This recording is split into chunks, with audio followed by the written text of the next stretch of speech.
জমি কিনছেন নাকি মামলা কিনছেন? আপনাদের আমি বারবার বলার চেষ্টা করি যে আপনারা জমি কেনার আগে অবশ্যই আপনার যে দলিল করবেন, অর্থাৎ আপনি কেনার সময় যে বিক্রয় দলিল করেন বা অন্য যে কোনো দলিল, সেক্ষেত্রে আপনাকে অবশ্যই ওই দলিলটি ভালো করে চেক করতে হবে যে ওই দলিলে আপনার বিস্তারিত সকল কিছু, অর্থাৎ ওই দলিলের দাগ খতিয়ান থেকে শুরু করে যাবতীয় সবকিছু ঠিক মতে আছে কিনা। শুধু যে একটি দলিলের দাগ খতিয়ান চেক করতে হবে এমন না, আপনি জমিটি কেনার আগ থেকেই আপনাকে সতর্কতা অবলম্বন করতে হবে। অর্থাৎ আপনি একটি জমি কেনার জন্য প্রস্তুতি নিয়েছেন, আপনার জমিটি আপনার পছন্দ হয়েছে, সেই ক্ষেত্রে আপনি ওই জমির কাগজপত্র নেবেন, যার কাছ থেকে জায়গা কিনছেন তার কাছ থেকে ওই জমির কাগজপত্র সংগ্রহ করবেন। করার পর আপনি ওই জমির কাগজপত্র একজন ভালো দলিল লেখক কিংবা আইনজীবীর মাধ্যমে ওই কাগজপত্রগুলো ভালো করে চেক করার চেষ্টা করবেন যে ওই কাগজপত্রগুলোতে সবকিছু ঠিক আছে কিনা, মালিকের ধারাবাহিকতা ঠিক আছে কিনা, কোনো সমস্যা আছে কিনা। সেক্ষেত্রে আপনি একজন আইনজীবী কিংবা ভালো দলিল লেখকের সাথে যোগাযোগ করলে উনি আপনার কাগজপত্রগুলো আপনার সর্বপ্রথম খতিয়ান থেকে সর্বশেষ খতিয়ান পর্যন্ত এর মধ্যে যত বায়া দলিল বা খতিয়ান থাক সবগুলো আপনাকে চেক করে দিবে। এই ক্ষেত্রে আপনি পরবর্তীতে ওই জমি নিয়ে, অর্থাৎ ওই জমি কেনার পর অন্য কোনো মালিক আসতে পারবে না যে তারা বলবে যে আমরা এই জায়গায় ভাগ পাবো বা জায়গা পাবো।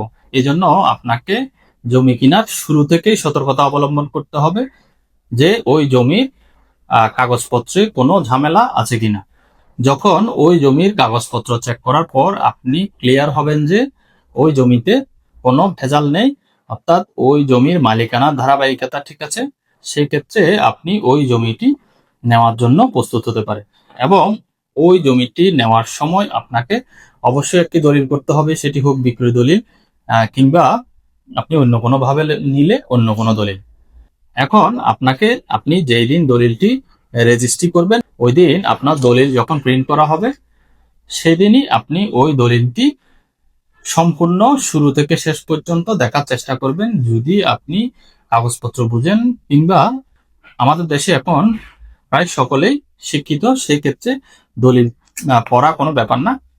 আপনি আপনার দলিলে যেই বিবরণ থাকবে সেই বিবরণগুলো এবং আপনাকে যে কাগজপত্র দিবে ওই কাগজপত্রের বিবরণগুলো ঠিক আছে কিনা, এবং সে সাথে আপনি দলিলে আপনার নাম ঠিকানা ঠিক আছে কিনা, যেখানে আপনার নাম ঠিকানা থাকবে সেখানে আপনার নাম ঠিকানা ঠিক আছে কিনা, এবং যেখানে দলিলে এবং যেখানে তফসিল থাকে দলিলের আপনার দাগ খতিয়ান নাম্বার উল্লেখ থাকে, সেই তফসিলটি আপনি ভালো করে দেখে নেবেন। তফসিলে আপনার RS খতিয়ান, BS খতিয়ান, RS দাগ, BS দাগ এই সব কিছু ঠিক আছে কিনা আপনি নিজেই একটু মিলিয়ে নেবেন। এবং আপনার জমির চৌদ্দিটা ঠিক আছে কিনা, আপনাকে যেখানে দখল দেওয়া হয়েছে সেই মোতাবেক চৌদ্দিটা লেখা হয়েছে কিনা সেটি আপনি একটু ভালো করে মিলিয়ে নেবেন। এই ক্ষেত্রে দেখবেন আপনার দলিলে ভুল হওয়ার সম্ভাবনাটা অনেকটা কমে যাবে। আমার কয়েকটি ভিডিওতে প্রায় মানুষ কমেন্ট করতেছে, আমি দেখতেছি যে তাদের দলিলে হয় দাগ নাম্বার ভুল আছে না হয় খতিয়ান নাম্বার ভুল আছে। এই সমস্যাটা প্রায় অনেকেই ফেস করতেছে। ওই জন্য আমি বারবার আপনাদের ভিডিও করে দেখানোর চেষ্টা করি, বোঝানোর চেষ্টা করি যে আপনারা একটি জমি কিনছেন তখন আপনাদের অবশ্যই সতর্কতা অবলম্বন করতে হবে যে ওই দলিলে যাতে কোনো প্রকার ভুল না হয়। সেজন্য ওই দলিলে যখন কোনো প্রকার ভুল না হবে এবং আপনি জমি কেনার আগে মালিকের ধারাবাহিকতাটা চেক করে নেবেন, সেক্ষেত্রে ফিউচারে আপনি কোনো ঝামেলায় পড়বেন না। আশা করছি বুঝতে পেরেছেন যে জমি কেনার আগে আপনাকে কোন কোন বিষয়গুলো খেয়াল রাখতে হবে।